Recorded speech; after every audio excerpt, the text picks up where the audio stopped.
নাও। Happy anniversary দাদা। Thank you. তোর ভাবিকেও বল অ্যানিভার্সারি কি আমার একার নাকি? ও তো গ্রামের মেয়ে, ও অ্যানিভার্সারি মানে কি বুঝবে? গ্রামের মেয়ে বলে কি অ্যানিভার্সারি বিয়ে কিছু বোঝে না? তুই তো জানিস ও কতটা শিক্ষিত। বল তোর ভাবিকে হ্যাপি অ্যানিভার্সারি। প্রতিটা মুহূর্তেও আমার সম্মানের দিকে খেয়াল রাখে।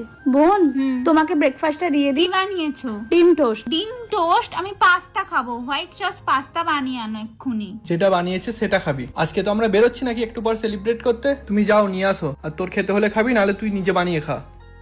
বোন, আমাকে একটু মেকআপ করিয়ে দেবে? তুমি জানো আমার প্রোডাক্টগুলোর কত দাম? যোগ্যতা আছে তোমার? যত সব। কি যোগ্যতা? যোগ্যতা আছে, বাট প্রয়োজন নেই ওই দামি প্রোডাক্টের। আমার বউ এমনিই সুন্দর। কি গো, আসো তো এদিকে। Happy Happy anniversary. anniversary। এ বাবা, হাত দিয়ে কেন খাচ্ছ? স্পুন ইউজ করতে পারো না? তুমি যেভাবে কমফোর্টেবল সেইভাবে খাও, যার অসুবিধা হবে সে অন্য প্লেট নিয়ে খাবে। যত সব। বিলটা তো নিলে, তুমি দেবে? হ্যাঁ, ওই তো দেবে। কি গো, কার্ডটা নাও। তোর ভাবিকে অসহায় ভাবার কিছু নেই, আমার যা কিছু সবই তোর ভাবির। সত্যিই অনেক ভাগ্য করে এমন একজন স্বামী পাওয়া যায় যে প্রতিটা মুহূর্তে পাশে থাকে। শোনো না, আজকে ব্রেকফাস্টে সকলের জন্য ভাত বানিয়ে নিয়েছি, আলাদা করে আর কিছু বানাইনি, বেরোবো তো। হ্যাঁ হ্যাঁ, তাতে কি হয়েছে?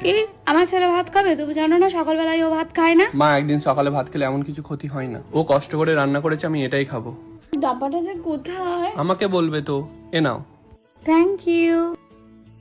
উফ, দাও দাও, আমি করে দিচ্ছি। মুখ ফুটে না বলতেই ও প্রতিটা মুহূর্তে আমায় এভাবেই সাহায্য করে।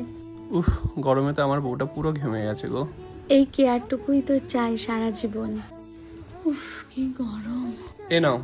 কতবার তোমাকে বলেছি এতগুলো রান্না করতে যাবে না, সকাল থেকে গরমের মধ্যে রান্নাঘরে ঢুকে থাকবে, কোনো কথা বললে তো শোনো না। পাগল একটা।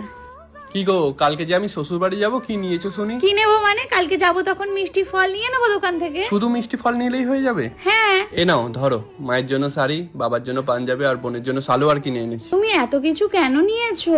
আর দুদিন পর শ্বশুর বাড়ি যাচ্ছি, আর বাবা মা বোনের জন্য কিছু নিয়ে যাব না? ঠিক আছে, তুমি গুছিয়ে নাও, আমি একটু বেরোচ্ছি। ও আমার পরিবারের কথা আমার চেয়েও বেশি ভাবে। আমি যেতে পারছি না ওষুধটা নিয়ে, তুমি কালকে ভাইকে পাঠিয়ে দিও, আমি ওষুধটা দিয়ে দেবো। আচ্ছা। কি হয়েছে? মায়ের ওষুধটা তো লাগবে, কিন্তু ভাই আজকে আসতে পারছে না, কালকে এসে নিয়ে যাবে। আমিও তো যেতে পারছি না। কেন? আমি দিয়ে দেবো। কিন্তু তুমি তো অফিসে যাবে। ওষুধটা দিয়ে বেরিয়ে যাবো। তোমার অফিস আর আমার বাবার বাড়ি পুরো উল্টো দিক।